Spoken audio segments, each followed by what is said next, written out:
Γεια σε όλους, είμαι ο Βάιος. Για όσους δεν με γνωρίζετε, είμαι φωτογράφος φύσης, άγριας ζωής και τοπίου και προσπαθώ να ταξιδεύω όσο μπορώ για να κάνω τις εικόνες που θέλω. Οτιδήποτε χρειάζεστε μπορείτε να το βρείτε στο site μου vaiosvitos.com, από εκτυπώσεις μέχρι βοήθεια για να μάθετε φωτογραφία άγριας ζωής, φύσης και τοπίου, workshops ή ό,τι άλλο θέλετε. Αυτή είναι μια μικρή σειρά βίντεο που κάνω σχετικά με το ταξίδι που θα κάνω σε μερικές ημέρες στην Αφρική και συγκεκριμένα στην Κένια. Εκεί θα βρεθώ με φίλους φωτογράφους από το εξωτερικό και θα πάμε μαζί να φωτογραφίσουμε την άγρια ζωή και τα τοπία αυτής της εκπληκτικής υπήρου, αυτής της εκπληκτικής χώρας της Κένιας. Όπως πολλές φορές θα με έχετε δει να γράφω σε άρθρα στο PDT Έλληνα, το λέω κιόλας σε πολλά βίντεο, το νούμερο ένα πράγμα που πρέπει να φροντίζουμε όταν είμαστε εκεί έξω για να δημιουργούμε εικόνες είναι να προσέχουμε τον εαυτό μας, την υγεία μας, τη σωματική μας ακεραιότητα, να μην παίρνουμε μεγάλα ρίσκα και να φροντίζουμε να είμαστε προστατευμένοι. Γι' αυτό το λόγο πριν το ταξίδι μου στην Αφρική επικοινώνησα με την Διεύθυνση Υγείας εδώ στην Κεντρική Μακεδονία, στην περιφέρεια τη δική μας, εδώ που ζω, και πήρα οδηγίες σχετικά με το τι να κάνω. Το πρώτο πράγμα που μου είπανε και το οποίο εξαρτάται από την περιοχή που πας στην Αφρική είναι ότι καλό θα ήταν να κάνω το εμβόλιο του κίτρινου πυρετού. Το κάνεις μια φορά στη ζωή σου, δεν είναι υποχρεωτικό, αλλά καλό είναι να είσαι προστατευμένος.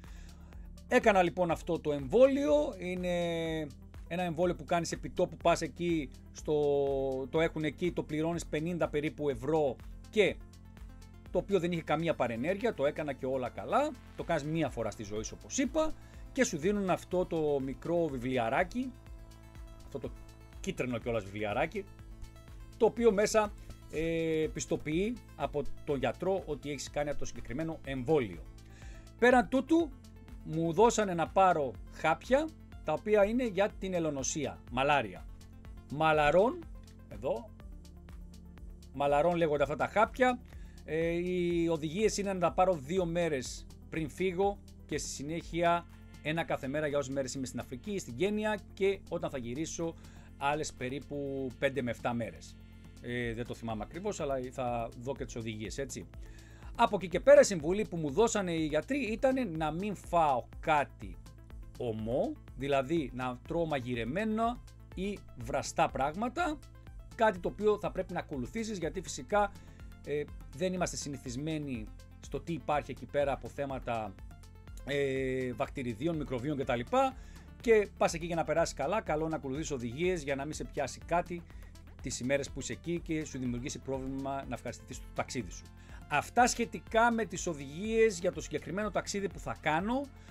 Θα ακολουθήσει άλλο βίντεο στο οποίο θα μιλήσω για ένα άλλο πολύ σημαντικό θέμα, μη φωτογραφικό πάλι, αλλά που έχει σχέση με αυτό το ταξίδι, με τα αντικουνουπικά και όλα αυτά που θα πρέπει να έχουμε μαζί μας σε κάτι τέτοια ταξίδια. Μην ξεχάσεις να κάνεις follow στο Instagram και το Facebook μου και φυσικά κάνε και ένα subscribe στο YouTube κανάλι και να γράψεις και τα σχόλιά σου από κάτω από αυτό το βίντεο, εάν έχεις πάει στο εξωτερικό σε κάποια χώρα της Αφρικής, της Ασίας κτλ.